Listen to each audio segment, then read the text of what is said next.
शांति। ओम शांति। ओम शांति।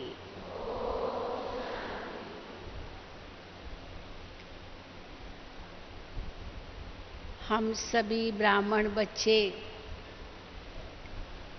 बहुत ही फख्र से कहते हैं कि हमने भगवान को केवल पहचाना ही नहीं है, लेकिन उनके हम बन गए हैं। परमात्मा ने हमें अपना बना लिया है। हम उनके हैं और वे हमारे हैं। हमारे सर्व संबंध एक परमात्मा के साथ हैं। इतने नशे से हम सब ये कहते हैं। परमात्मा हमारा पिता बनकर हमें वर्षा दे रहा है, टीचर बनकर हमें पढ़ा रहा है और सतगुरु बनकर हमें पावन बना रहा है। हम उनके अधिकारी बच्चे हैं। इतने नशे से हम कहते हैं। कल भी बाबा की मुरली में जो गीत बजा था, हम खुश नसीब हैं, क्योंकि हमें कौन नसीब हुआ है? स्वयं भगवान। हम उनके कितने करीब हैं। तो हम इतने खुश नसीब हैं कि हम भगवान को केवल जानते ही नहीं, पहचानते ही नहीं, उनके बन भी गए हैं और उनके इतने करीब हैं जो उनसे सर्व प्राप्तियां भी कर रहे हैं। और जो परमात्मा की महिमा है वो अब हमारी भी महिमा बनती जा रही है। भक्ति मार्ग में तो हमने परमात्मा की बहुत स्तुति गाई, कीर्तन गाए, भजन गाए, बहुत महिमा की। अपरम अपार महिमा है उस परमात्मा की। आज भी बाबा ने मुरली में कहा कि सागर को स्याही बनाओ, पेड़ों को कलम बनाओ, पृथ्वी को कागज बनाओ और साक्षात कहते सरस्वती विद्या की देवी शारदा माँ अगर ईश्वर की स्तुति लिखने बैठे तो स्तुति पूरी नहीं होगी, बाकी सब खत्म हो सकता है। इतनी अपरम अपार महिमा है उनकी। लेकिन ये नशे की बात है कि भगवान इस समय वो महिमा के योग्य हमें भी बना रहे हैं। और आज का जो विषय है रहम दिल, कल्याणकारी और दातापन की स्थिति, ये परमात्मा के 3 बहुत ऊंचे गुण हैं। परमात्मा को कहते हैं रहम दिल, कल्याणकारी और दाता। और इस समय बाबा हम बच्चों को संगम युग पर ये 3 महान गुणों के लायक बनाते हैं। कैसे लायक बनाते हैं? पहले तो जो भी शिव बाबा में ज्ञान है वो हम सब बच्चों को बाबा ने ये ज्ञान दे दिया है।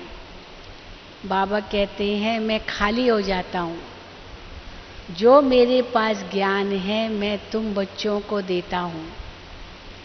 और मैं ज्ञान सागर हूँ तो तुम बच्चों को मास्टर ज्ञान सागर बनाता हूँ। तो इतना ज्ञान बाबा ने हम बच्चों को दिया है और जितने जितने हम ये ज्ञान रत्न चुगते जाते हैं, धारण करते जाते हैं, अपना बनाते जाते हैं, उसका स्वरूप बनते जाते हैं, उतना उतना बाबा कहते हैं तुम माला माल बनते जाते हो। बाबा ने कल एक बहुत अच्छी बात मुरली में सुनाई कि भक्ति मार्ग में शास्त्र सुनाते हैं, वेद सुनाते हैं, उपनिषद सुनाते हैं, जो कुछ भी सुनाते हैं, तो जो सुनने वाले हैं वो तो कनरस में आकर के केवल सुनते हैं, क्योंकि उनके जीवन में कोई लक्ष्य नहीं बनता है, लक्ष्य नहीं है, बस सुनना है, सत्संग करना है। लेकिन जो सुनाने वाले हैं उनकी जेब भरती है, क्योंकि उनको पैसा मिलता है, जो भक्तों से धन मिलता है, सत्संग कराने का उनको दिया जाता है, तो जेब उनकी भरती है जो सत्संग कराते हैं या जो बोलते हैं। सुनने वालों को नहीं कुछ मिलता है। लेकिन यहाँ भगवान जो हम बच्चों को कहते हैं ज्ञान रत्नों से झोली भरते हैं, हम सुनते जाते हैं और ये रत्न हमारे होते जाते हैं और हम इतने माला माल बन जाते हैं सुन सुन कर ही, और विश्व का मालिक बन जाते हैं। तो कितने न भाग्यवान हैं हम सब बच्चे।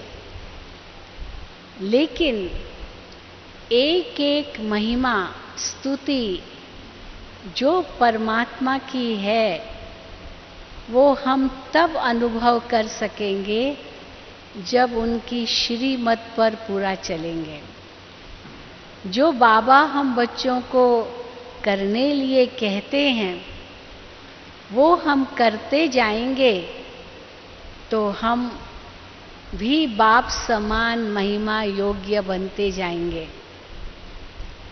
अब जो 3 मुख्य गुण रहम दिल, कल्याणकारी, दातापन की स्थिति, ये तब होगी हमारी जब सबसे पहले हमारा बहुत बड़ा दिल होगा।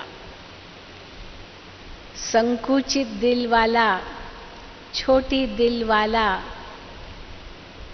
वो कभी भी रहम दिल नहीं बन सकता, वो कभी भी कल्याणकारी नहीं बन सकता, वो कभी भी दाता नहीं बन सकता। तो इसीलिए बाबा हम बच्चों को इतना देते हैं, इतना देते हैं, इतना माला माल बनाते हैं कि छोटा दिल करने का तो कोई सवाल ही नहीं उठता है। दुनिया में हम देखते हैं बहुत धनवान होते हैं, लेकिन बहुत छोटे दिल वाले भी होते हैं, कंजूस होते हैं। धन खर्च करना आता नहीं है, धनवान बनते जाते हैं, धन पाने की खुशी बढ़ती जाती है, लेकिन वो धन दान भी करना है, रहम दिल बनकर, कल्याणकारी बनकर, दाता बनकर देना भी है, वो नहीं जानते। और परिणाम स्वरूप कोई पूर्व के अच्छे कर्मों का उनको फल मिला जो धनवान बने, लेकिन वो सब वहीं समाप्त हो जाता, आगे उनको कुछ नहीं मिलता। लेकिन बाबा हमें कहते हैं कोई ये बाहर की संपत्ति की बात नहीं है, लेकिन ये ज्ञान रत्न, एक एक रत्न लाखों रुपयों का है, गिनती से बाहर है इसका मूल्य। और ये हम जीवन में धारण करते जाते हैं, उनका स्वरूप बनते जाते हैं। और ये ऐसे गुण हैं जो जितना बांटो उतना बढ़े। ज्ञान धन के लिए कहा जाता है, धन दिए धन ना खुटे। ज्ञान धन दूसरों को दो, वो आपका बढ़ता जाएगा। शांति धन दूसरों को दो, वो आपका बढ़ता जाएगा। प्रेम धन दूसरों को दो, आपका बढ़ता जाएगा, कभी खूटेगा नहीं। स्थूल धन तो दान करने से खूट सकता है, मेरी जेब में 10 रुपए होंगे, मैं किसी को 5 रुपया दान करती हूँ तो मेरी जेब में कोई 20 रुपए नहीं बन जाएंगे, 5 ही बचेंगे, क्योंकि 5 दिया 10 ही थे। लेकिन ज्ञान, प्रेम, शांति ये ऐसा धन है जिसमें आत्मा इतनी सशक्त बनती है। वो सशक्तिकरण तब होता है जब हम दूसरों को देते हैं। कैसे देते हैं? मन से देते हैं, शुभ भावना, शुभ कामना करके देते हैं, रख के देते हैं, वचन से देते हैं, शांति के बोल, प्रेम के बोल बोलते हैं, और फिर कर्मणा में भी देते हैं, क्योंकि वैसा ही व्यवहार करते हैं। और जैसे जैसे मन, वचन, कर्म से ये देते जाते हैं, हमारे ये गुण बढ़ते जाते हैं। तो बाबा कहते हैं देते जाओ, देते जाओ, कंजूसी मत करो।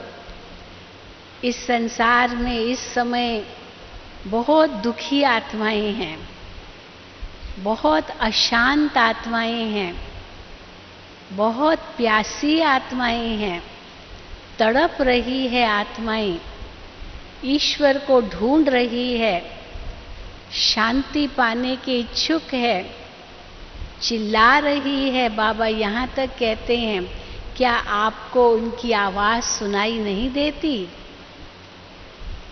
ये आवाज उनकी तब सुनाई देगी जब हमारा मन शांत होगा। अगर हमारे मन में ही हलचल होगी तो हम उनकी आवाज नहीं सुन सकेंगे। तो इसीलिए अपना मन तो इतना शांत रखना है, जैसे सागर कितना शांत होता है। भले उसके बाहर ऊपर से लहरें होती है, लेकिन जितना सागर के तले में जाते हैं उतना सागर अति शांत होता है। और शांत होने के कारण जो भी उसमें भारी चीज पड़ती है, मानो वो सब अंदर चली जाती है। और बाहर ऊपर से भल हलचल है, बहुत लहरें हैं, लेकिन वो लहरें इसलिए हैं कि अगर कोई बेकार चीज उसमें पड़ी सागर में, तो वो बेकार चीजें, हल्की चीजें वो सागर अपने किनारे पर फेंक देता है। सागर का स्तर कभी गंदा नहीं होता है। बेकार की चीजें किनारे फेंक देगा और भारी चीजें अंदर ले लेगा। तो बाबा ने हम बच्चों को हमारा दिल सागर जैसा बनाया है। विशाल हृदय जिसको बाबा कहते हैं। सागर सदा ही दाता है, सूरज सदा ही दाता है, ये पांचों तत्व सदा ही दाता के रूप में हैं। इसीलिए भारत की संस्कृति में इन तत्वों की पूजा होती है। धरती को माँ कहा है, क्योंकि कितना सहन करती है, कितना बोझ उठाती है, तो वो देती रहती है, शक्ति भरती रहती है। इतना अनाज धरती हमें देती है, हमारे अंदर वो शक्ति भरती है। सभी तत्व दाता के रूप में हमें देते रहते हैं। हमें सिखाते हैं कि जैसे हम दाता के बच्चे, दाता की रचना, परमात्मा की रचना ये तत्व हैं, हम दाता हैं, तो आप भी ऐसे ही दाता बनो। इसीलिए तो गीत भी है, नदियाँ न पिए कभी अपना जल, वृक्ष न खाए कभी अपना फल, अपना जो दूजों को दे वो सच्चा इंसान, वो धरती का भगवान। तो मनसा से योगदान, वाचा से ज्ञान दान और कर्मणा से गुणदान हमें करते ही रहना है। जब हम ये लक्ष्य रखते हैं कि हमें रहम दिल बनना है, कल्याणकारी बनना है, दाता बनना है, तो सदा देने की भावना होगी। हम ये कह नहीं सकेंगे कि हमारे पास कहाँ है, क्योंकि हम तो केवल माध्यम बनते हैं। शिव बाबा से हमारा कनेक्शन है, संबंध है। अगर कोई कहे कि हमारे पास कहाँ है, इसका मतलब शिव बाबा से संबंध नहीं है। क्योंकि अगर शिव बाबा से संबंध है, उस दाता से संबंध है, तो हम तो केवल माध्यम बन जाते हैं और माध्यम बन करके शिव बाबा का दिया हुआ सबको दे रहे हैं। ये भी नहीं कहते कि मैं दे रहा हूँ, लेकिन शिव बाबा दे रहे हैं मेरे द्वारा। तो अभिमान भी नहीं आएगा और कभी छूटेगा भी नहीं। लेकिन ये तब होगा जब हमें अंदर में इतना निश्चय होगा कि हम हैं कौन। दाता के बच्चे मास्टर दाता हैं, रहम दिल बाप के बच्चे रहम दिल हैं, कल्याणकारी बाप के बच्चे मास्टर कल्याणकारी है। ये अंदर में इतना निश्चय और नशा हो, तब हम ये सेवा कर सकेंगे। तो उसके लिए पहले तो बड़ा दिल चाहिए, दाता का दिल चाहिए। हम केवल माध्यम है, मेरा तो कुछ भी नहीं है। हम तो केवल ट्रस्टी हैं, दाता तो स्वयं भगवान है। हम उनका ही सबको दे रहे हैं। मेरापन होगा तो थोड़ा कंजूसी कर सकेंगे, करेंगे, ये तो मेरा है कैसे दूं। मेरा भी सब बाबा का है, तो उनका जो कुछ है वो बाबा ने हमें दिया है सारे विश्व को देने के लिए। इसलिए जैसे हमारा बड़ा दिल होगा, हम रहम दिल बनेंगे। परंतु उसकी और अनुभूति के लिए हमारे अंदर क्षमा की भावना बहुत जरूरी है। क्योंकि रहम दिल का मतलब ये नहीं है जिसने मेरे से बुराई की मैं भी उसकी बुराई करूं, ये रहम दिली नहीं है। रहम दिली तब कहेंगे जब किसने मेरी बुराई भी की, उसका भी मैं भला करूं। इसीलिए बाबा ने बहुत सुंदर स्लोगन हमें दिया है, बदला मत लो, बदल कर दिखाओ। हमें बदला कभी नहीं लेना है, क्योंकि अगर किसी ने मेरे से कुछ बुरा व्यवहार किया भी, हो सकता है कुछ पुराना हिसाब किताब हो कर्मों का, अभी मैं नहीं जानती, लेकिन कुछ पुराना हिसाब किताब था और उसके कारण उसने मेरे साथ इस प्रकार का व्यवहार किया। लेकिन मुझे उसको क्षमा करना है, क्योंकि हिसाब किताब चुकतू कर लिया तो और ही मेरा कल्याण किया, नहीं तो हिसाब किताब का बोझ रहता मेरे सिर पर। तो उसने कुछ अपशब्द कहे, कुछ गाली दी, मेरा अपमान किया या जो कुछ भी किया, अंदर में यही हमारी धारणा है कि मेरा हिसाब किताब चुकतू हो गया। और जब हिसाब किताब चुकतू हो गया तो और ही उस आत्मा पर मुझे प्यार आएगा कि इसने मुझे मदद किया मेरा हिसाब किताब चुकतू करने में। तो जब ये धारणा हो तब हम रहम दिल बन सकेंगे। रहम दिल अर्थात क्षमा करके फिर भूल जाना। कई बार क्या होता है कि हम क्षमा तो कर लेते हैं, चलो छोड़ो अभी क्या बदला क्या लेना है, किसने मुझे गाली दी मैं उसको रिटर्न में कुछ नहीं कहूँगी, शांत रहूँगी, सहन कर लूँगी, संभाल लूँगी, तो ये अच्छी बात है। लेकिन जब वो व्यक्ति सामने आएगा तब वो बात याद आएगी, इसने मुझे ऐसे कहा था। हाँ? इसीलिए कई बार ये कहावतें प्रसिद्ध हो गई है कि तलवार का घाव तो मिट सकता है, लेकिन इस ज़ुबान से अगर कोई ऐसा शब्द कहा और वो घाव बन गया तो वो घाव तो मिटता ही नहीं है, सालों साल तक नहीं मिटता है।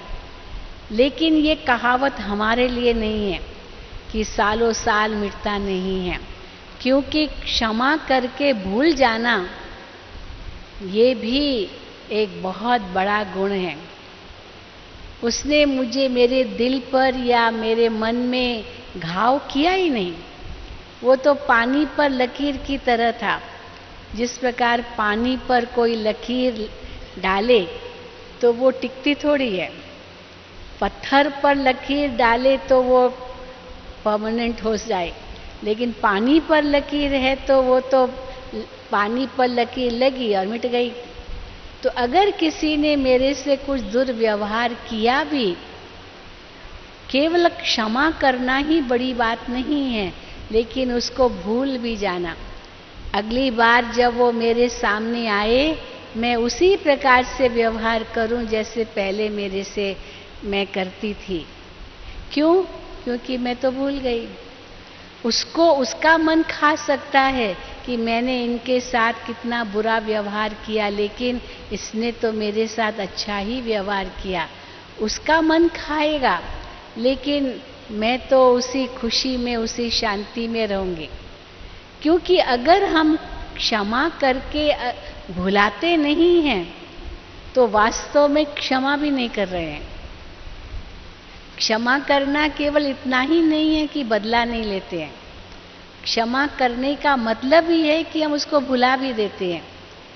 क्योंकि चलो हमने क्षमा किया पर भुलाया नहीं, तो केवल उसको क्षमा किया ये तो ठीक, लेकिन खुद को क्षमा नहीं कर रहे हैं अगर हम उसको भुला नहीं पाते हैं तो। क्योंकि अंदर मेरे मन में तो चलता रहेगा ना, इसने मेरे साथ ऐसा व्यवहार किया, ऐसा व्यवहार किया, ऐसे व्यवहार किया, तो खुद को कहाँ क्षमा किया। अगर मैंने चलो उसको तो क्षमा कर दिया, ठीक है जाने दो, छोड़ो, लेकिन जब जब वो मिलेगा वो याद आएगा, क्योंकि भुलाया नहीं तो उसको क्षमा किया पर खुद को क्षमा नहीं किया। तो वास्तव में खुद को भी तो क्षमा करना है, और खुद को क्षमा करना है माना उसको भुलाना ही पड़ेगा। और भुलाएंगे कैसे? ऐसे नहीं कि दबाना है अपने अंदर में वो विचार। भुलाना माना जैसे सागर में कोई चीज पड़ी, हल्की सी बेकार सी चीज थी और वो सागर की लहरों ने उसको किनारे फेंक दिया, लेकिन सागर का स्तर सदा साफ। इसको कहते हैं क्षमा कर और भूल जाना। और तब हम सचमुच रहम दिल कहला सकेंगे, क्योंकि रहम दिल वही बन सकता है जो क्षमा कर भुलाना जानता हो। देखो भगवान को भी हम कितनी गालियां देते हैं। हाँ, कई बार होता है ना, कोई चीज हमारी गुम हो गई या कोई इच्छा हमारी पूरी नहीं हुई तो हम भगवान को ही गालियां देते हैं, भगवान तुमने हमको कितना दुख दिया। तो भगवान के लिए क्या क्या हम कहते हैं, लेकिन क्या कभी भगवान ने रिटर्न में हमको कुछ सजा दी है क्या उसकी? भले हमने कितनी भी गालियां दी भगवान को, लेकिन रिटर्न में भगवान ने कभी हमें सजा नहीं दी। क्यों नहीं दी सजा? क्योंकि बाबा तो बड़ा दिल वाला है, वो समझता है, जानता है बाबा कि मेरे बच्चे बहुत ही नादान हैं, मेरे बच्चे बहुत ही अज्ञान में हैं। तो इसीलिए भक्ति मार्ग में तो न जाने क्या क्या भगवान को कहा। लेकिन अब जब हमें ज्ञान मिला है तो हम भगवान को तो नहीं गालियां देंगे, पर लोग अगर हमको देते हैं तो भी हम क्षमा करेंगे, जैसे बाबा रहम दिल है। तो जो शिव बाबा के गुण हैं, अभी केवल गायन नहीं करने हैं, गायन तो बहुत किया, पर मेरे जीवन में भी आए ये कभी नहीं सोचा। केवल भिखारी बन करके मांगा, हे भगवान रहम करो, क्योंकि मैंने जीवन में बहुत पाप किए हैं, तो अंदर में डर लगता है कि मुझे भगवान सजा देगा, इसीलिए भगवान मुझ पर रहम करो। लेकिन ये कभी नहीं सोचा कि भगवान तो चलो मुझ पर रहम करे, पर मैं भी तो रहम करूं औरों पर। कई लोग मैंने देखा है कि दूसरों की शिकायतें करते हैं, लेकिन ये कभी नहीं सोचते हैं कि दूसरे भी तो मेरी शिकायत करते होंगे। कई बार हम कहेंगे वो फलानी है ना, कैसा उसका व्यवहार है, कैसी है, मुझे कितना सहन करना पड़ता है उसका, कितना सहन करना पड़ता है, क्या करूं, क्या बताऊं मैं बहन जी आपको, बहुत सहन करना पड़ता है।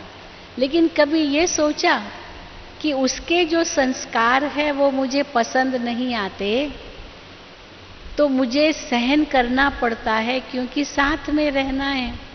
पर कभी ये सोचा कि मेरे अंदर भी तो कुछ ऐसे गलत संस्कार है जो उसको पसंद नहीं है, तो वो कितना सहन करती होगी मेरा संस्कार। केवल मैं ही करती हूँ क्या उसका संस्कार सहन?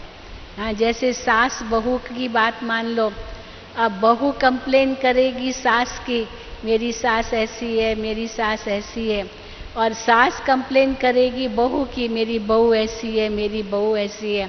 अब सास कहेगी मुझे बहू का सहन करना पड़ता है, और बहू कहेगी मुझे सास का सहन करना पड़ता है, तो कौन सहन कर रहा है? दोनों ही कर रहे हैं, क्योंकि दूसरे के गलत संस्कार, बुरे संस्कार तो हमको अच्छे दिखाई देते हैं, लेकिन अपने तो दिखाई नहीं देते।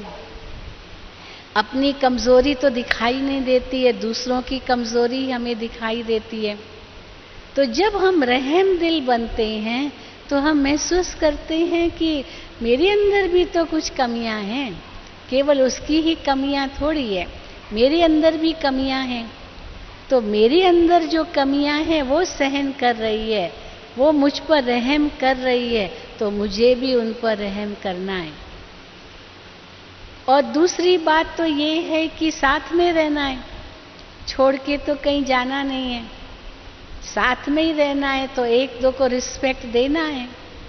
चलो रिस्पेक्ट नहीं दे सकते हैं तो कम से कम सहन तो करना है, सहन नहीं कर सकते हैं कम से कम तो उसको स्वीकार तो करना ही है कि हाँ ये संबंध है मेरा इनके साथ, तो साथ में तो रहना ही है।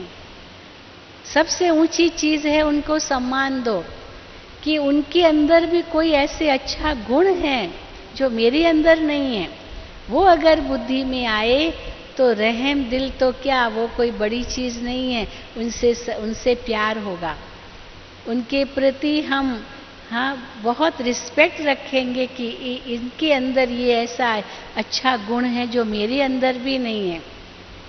और जैसे हम उनके गुण को देखेंगे और उनके प्रति सम्मान पैदा होगा, तो वो भी हमारे गुण को देखेगी या देखेगा और हमारे प्रति उनको सम्मान पैदा होगा।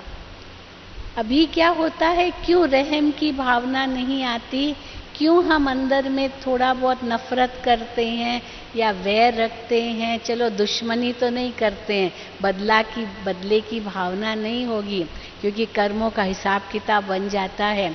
चलो चुकतू हो रहा ये भी समझते हैं, लेकिन उनका गुण देखें हम, ये बहुत बड़ी बात है। अगर सचमुच रहम दिल बनना है तो भगवान भी तो हमारे गुण देखते हैं ना।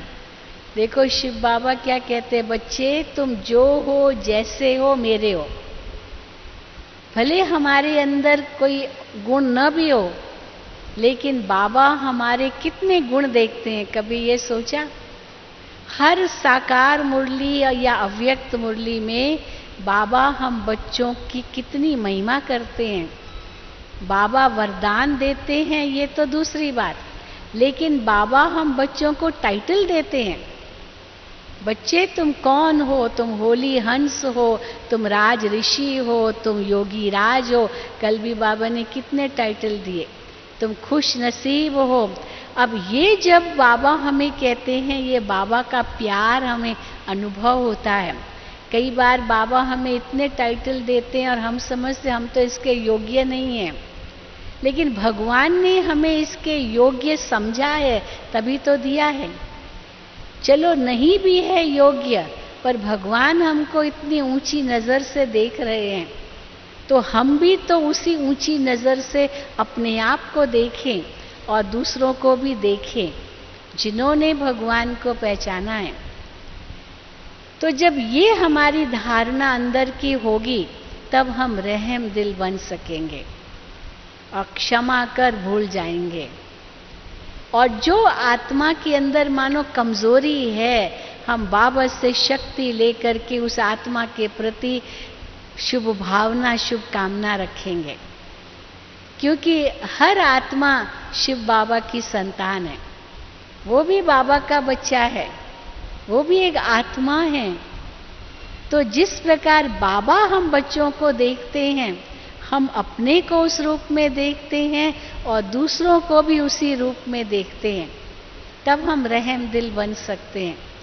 नहीं तो अंदर ही अंदर व्यर्थ चिंतन, नेगेटिव चिंतन चलता रहेगा। हम अपने को भी दुखी करेंगे, दूसरों को भी दुखी करेंगे। तो हम तो सुखदाता के बच्चे, सुख स्वरूप हैं, तो सबको सुख देना है। ये जब संकल्प आता है तो रहम दिल बनना कोई बड़ी बात नहीं है। और फिर कल्याणकारी हमारी स्थिति है, हम मास्टर कल्याणकारी है। हर आत्मा का कल्याण करना है, चाहे कोई कैसी भी आत्मा हो, क्योंकि भगवान ने हमको बहुत बड़ा कर्तव्य दिया है। शिव बाबा कहते हैं, मैं सतयुगी दुनिया की स्थापना कर रहा हूँ, लेकिन मैं अकेले नहीं कर सकता हूँ। तुम बच्चों की मदद से मैं इस सृष्टि का परिवर्तन कर रहा हूँ, तुम्हारे ही तन मन धन से परिवर्तन कर रहा हूँ। हाँ?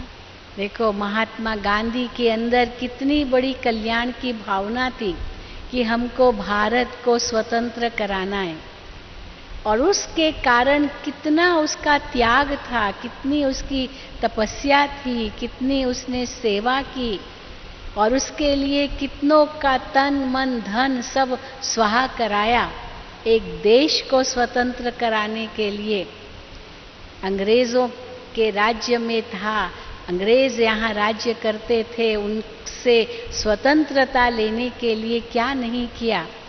और जिन्होंने उनको मदद की वो देखो राजनेता बन गए, उन्होंने देश को चलाया क्योंकि मदद की उन्होंने।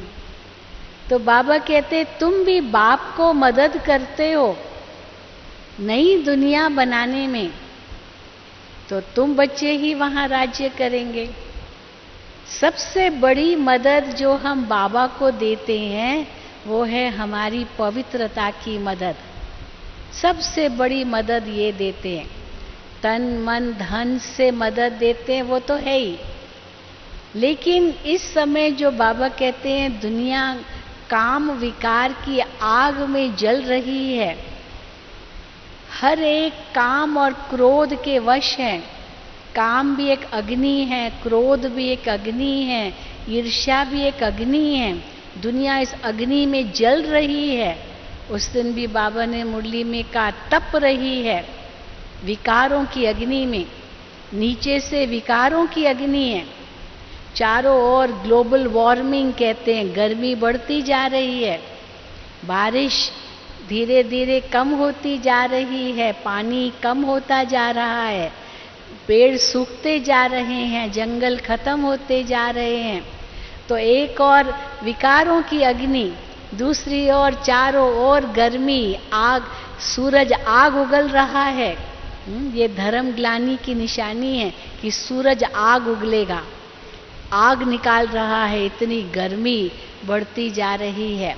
और तीसरी ओर ऊपर से बमों की अग्नि, रोज सुनते रहते अखबारों में, टीवी पर, न्यूज़ में, वहाँ बम गिरा, वहाँ इतने लोग मरे, वहाँ इतने लोग मरे, वहाँ पर बम पड़ा, ये हुआ।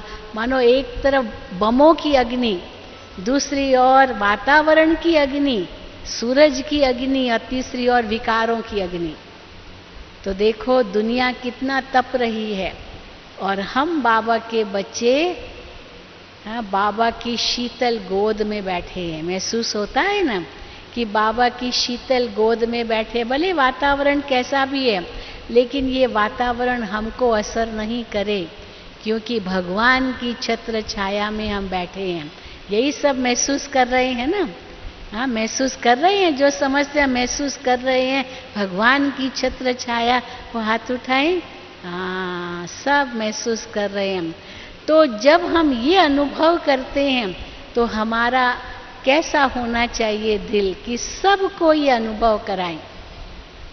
तो कल्याणकारी बनने के लिए बाबा कहते हैं कि पहले रहम दिल बनना पड़ेगा, तब कल्याणकारी कहला सकेंगे।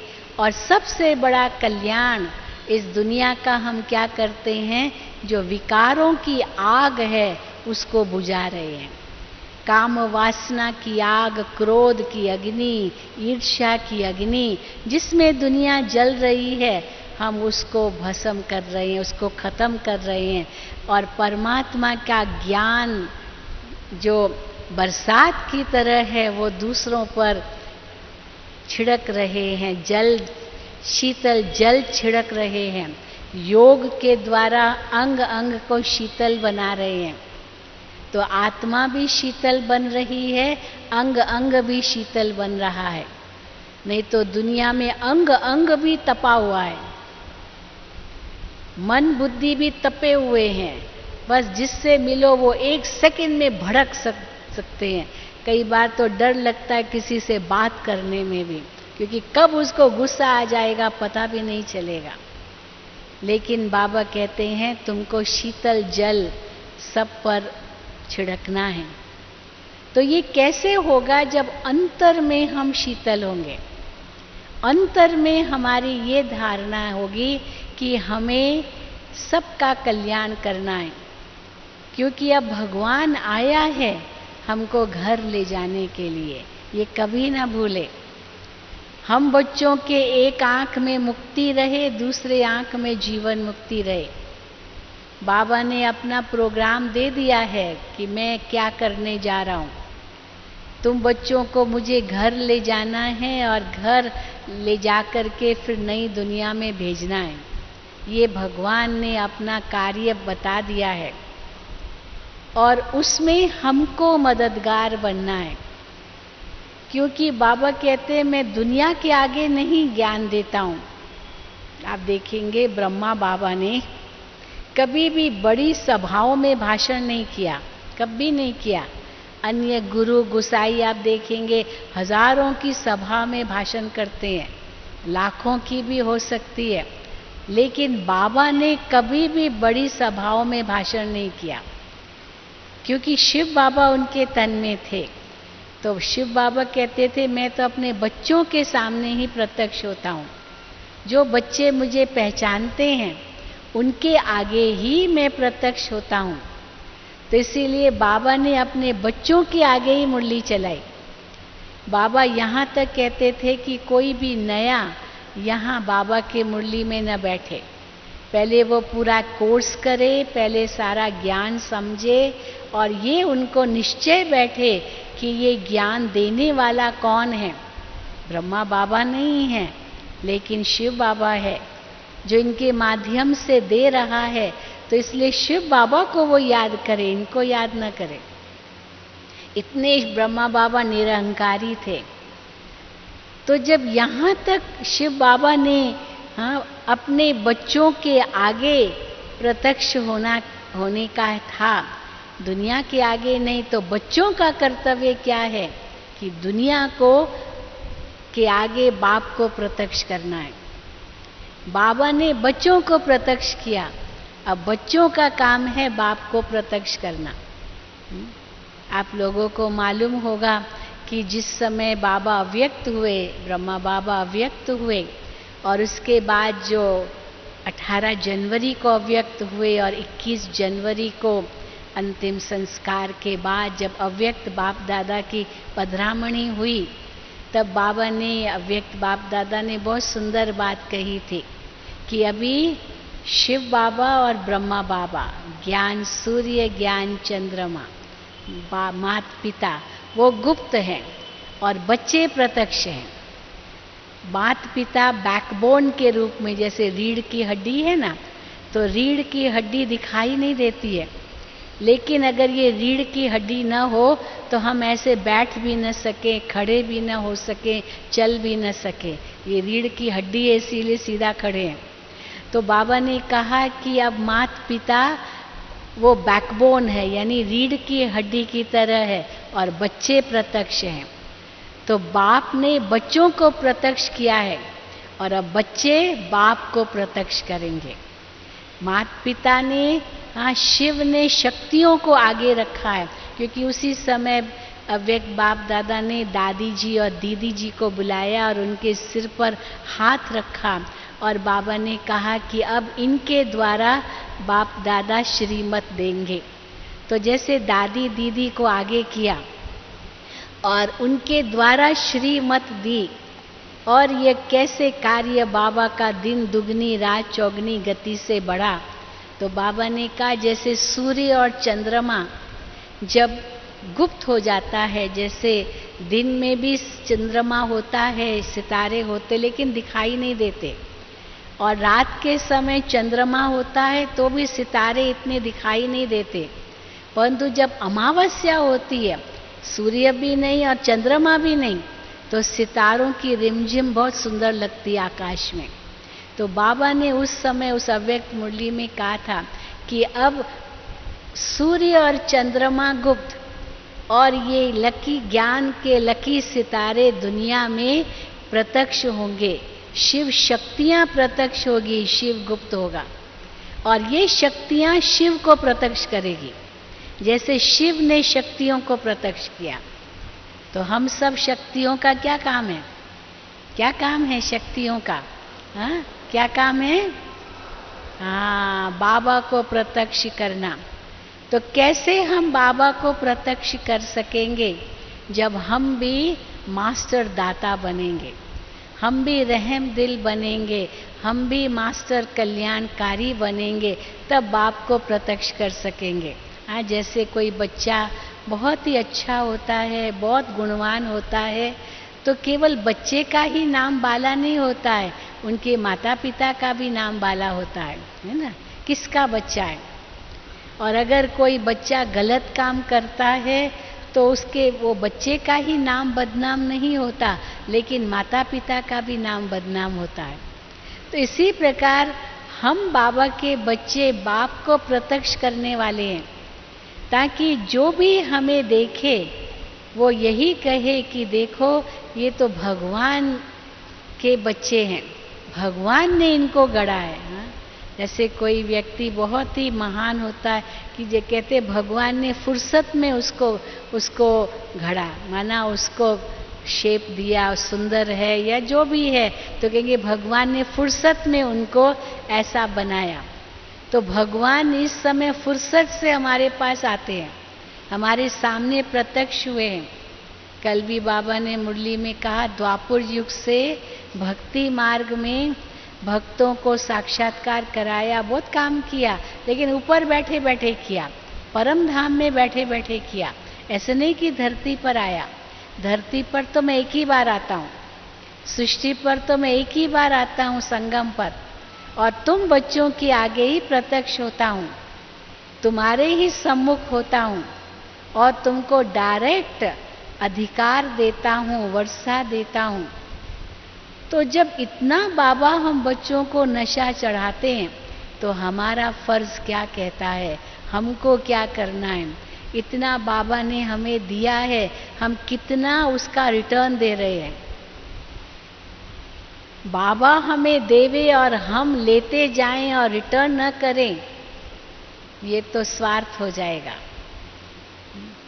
माँ बाप बच्चों के लिए बहुत कुछ करे और बच्चे रिटर्न में कुछ न करे, ये तो कितना बड़ा स्वार्थ होगा। भले बाबा कहते हैं मैं निष्कामी हूँ, मुझे कोई और कामना नहीं है, मुझे यहाँ घर नहीं बनाना, महल नहीं बनाना, कोई धन इकट्ठा नहीं करना, शिव बाबा को कुछ नहीं चाहिए। लेकिन हमको क्यों बाबा कहते हैं? हमारे लिए, क्योंकि हमारा ही उसमें भाग्य बनता है। भगवान को कुछ नहीं चाहिए हमसे, वो तो दाता है, और स्वयं दाता होने के कारण हमें भी कहते तुम भी मास्टर दाता बनो, दाता बनो, देते जाओ। देते जाओ का मतलब ये नहीं है कि लुटाते जाओ लुटाते जाओ। बाबा यहाँ तक कहते हैं ज्ञान धन भी उनको दो जो पात्र हैं,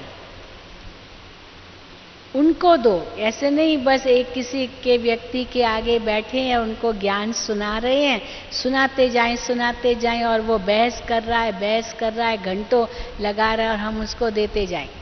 बाबा कहते हैं ये भी ज्ञान धन वेस्ट नहीं करना है, उनको ही दो जो पात्र हैं। वैसे भी गायन है, स्थूल धन के लिए भी गायन है कि दान उनको ही दो जो पात्र हैं, जो कुपात्र हैं उनको दान मत दो, क्योंकि व्यर्थ जाएगा। जैसे बीज को अगर हम धरती में डालना चाहते हैं तो पहले हल चलाना पड़ेगा, पहले उस धरती को उपजाऊ बनाना पड़ेगा, सब कुछ खाद डालनी पड़ेगी। ये सब डालने के बाद ही बीज डाला जाता है।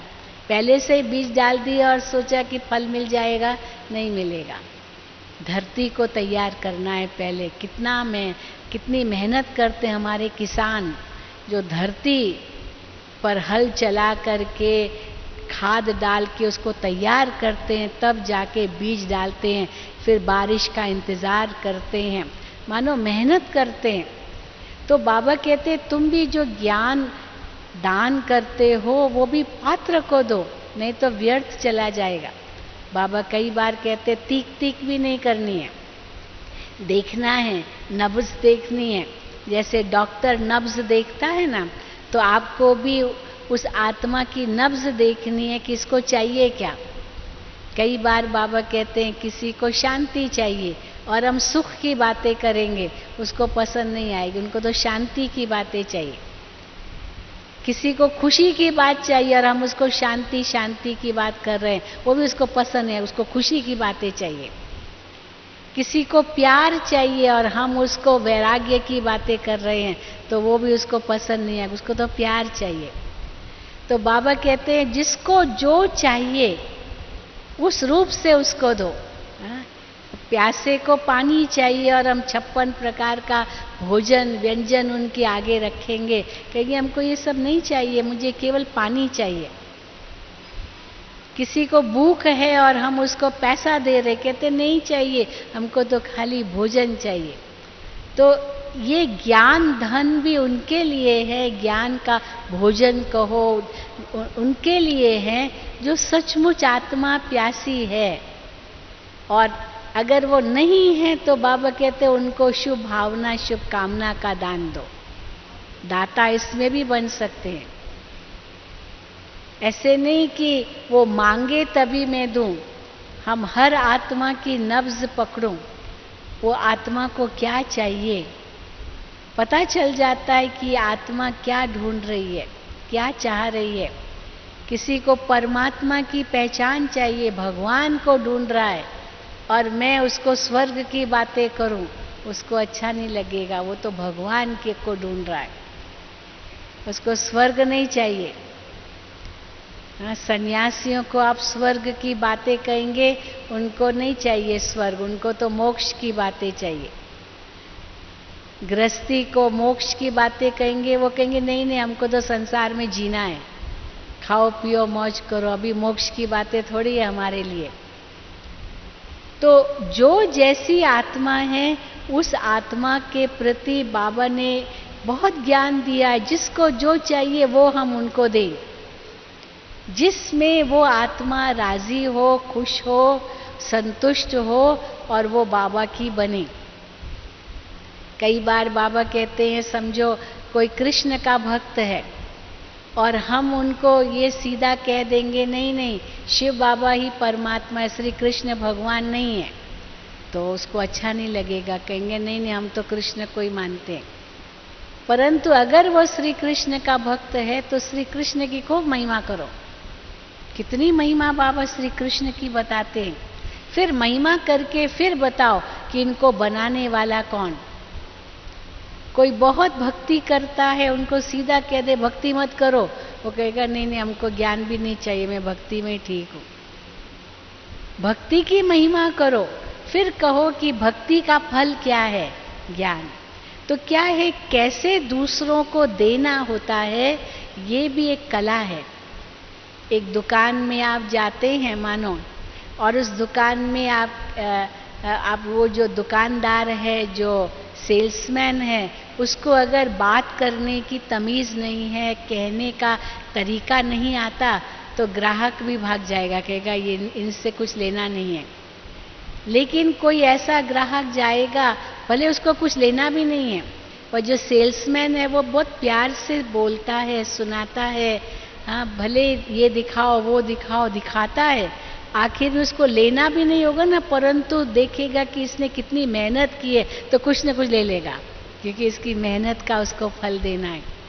तो प्यार से भी सेवा करनी है, पर नब्ज देख करके भी सेवा करनी है, व्यर्थ भी नहीं गंवाना है। तब हम सचमुच दाता बन सकेंगे।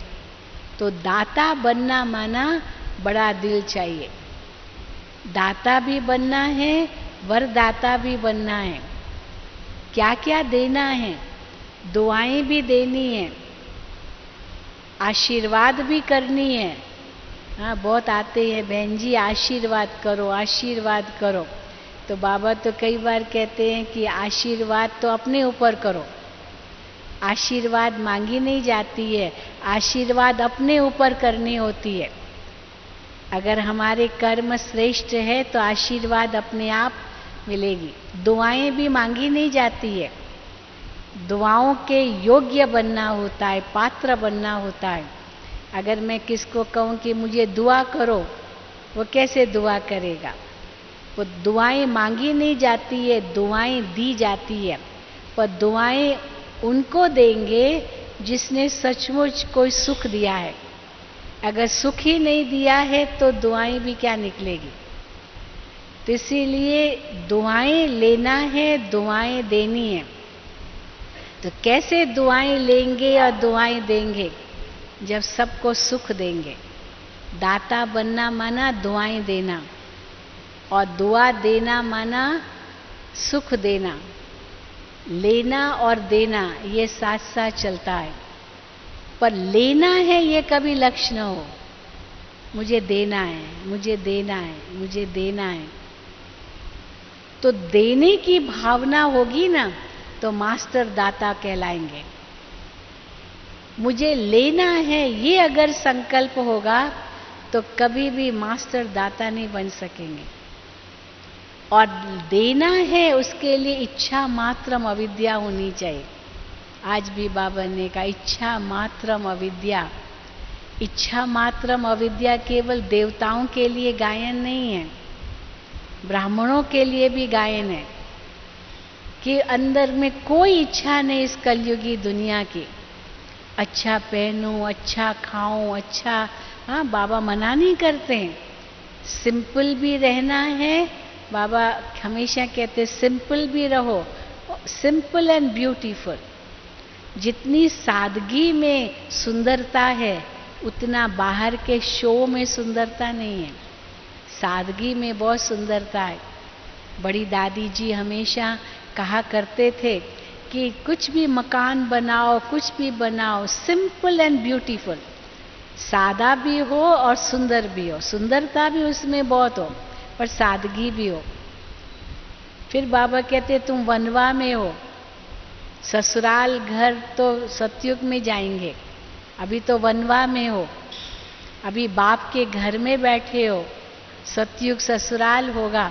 तो वनवा में हो तो यहाँ कोई भी इच्छाएं नहीं रखनी है, कोई आश नहीं रखनी है। कल तो बाबा ने बहुत बड़ी बातें कह दी मुरली में।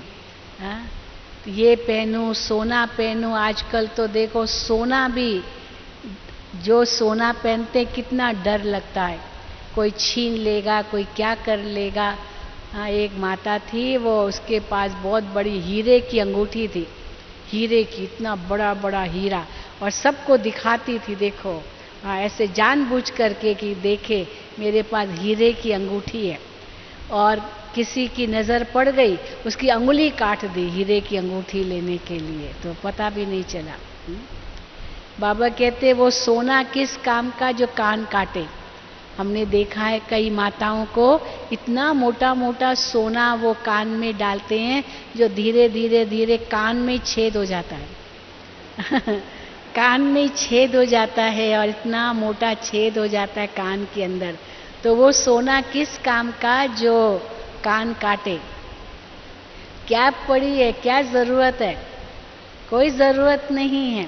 बाबा ने कल मुरली में बहुत अच्छी बात कही, मधुबन में आती है माताएं, समझो गहना पहन के आती है, सोना पहन के आती है मान लो, अब यहाँ कहीं गिर गया और गिर गया, गुम हो गया, हजारों के बीच में गुम हो गया, कहाँ पता चलेगा किसका? अब गुम हो गया तो जब वापस घर जाएगी पति पूछेगा ये कहाँ किया?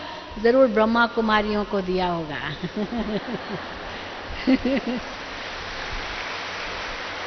इसीलिए पहनो ही नहीं ना, छोड़ के आओ, जरूरत नहीं है, क्योंकि हम सभी वनवा में, बाबा को नहीं चाहिए।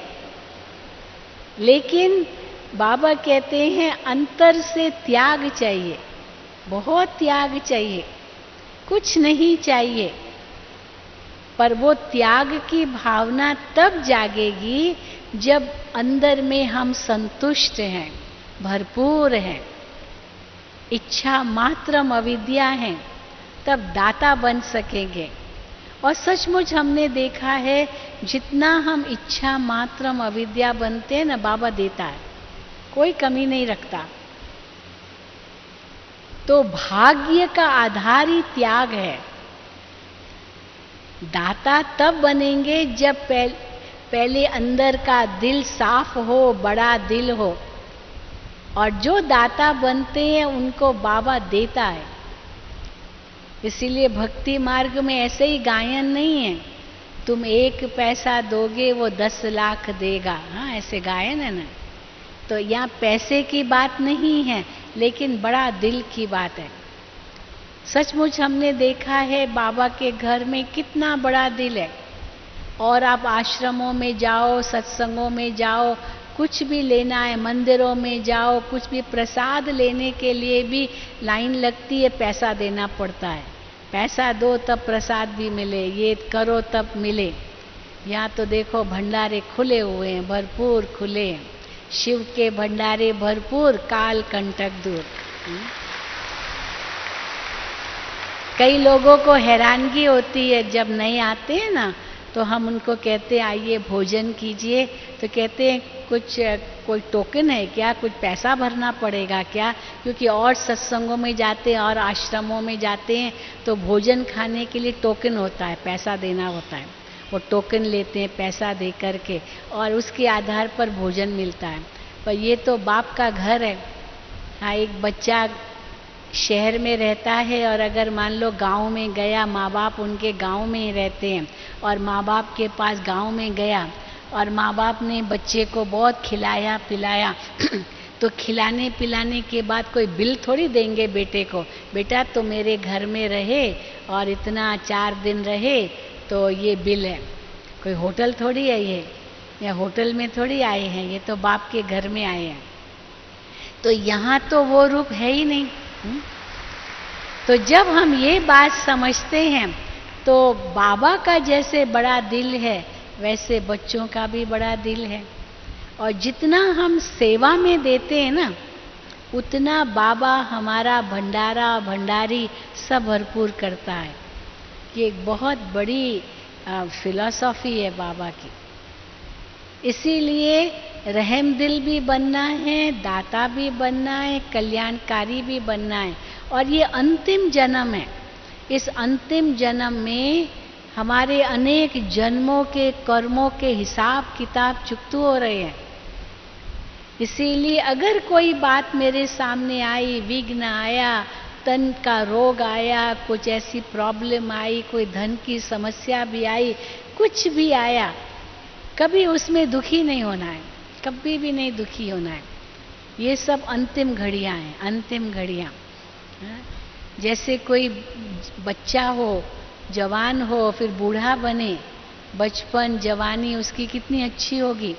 पर कोई बुढ़ापे कोई देखे, हाय बुढ़ापा, ये क्या जीवन है, ये क्या जीवन, पर बचपन जवानी कितनी ऊंची थी वो तो देखा ही नहीं, केवल बुढ़ापे को ही देखते हैं। हम यहीं समाप्त करते हैं। ओम शांति, ओम शांति, ओम शांति।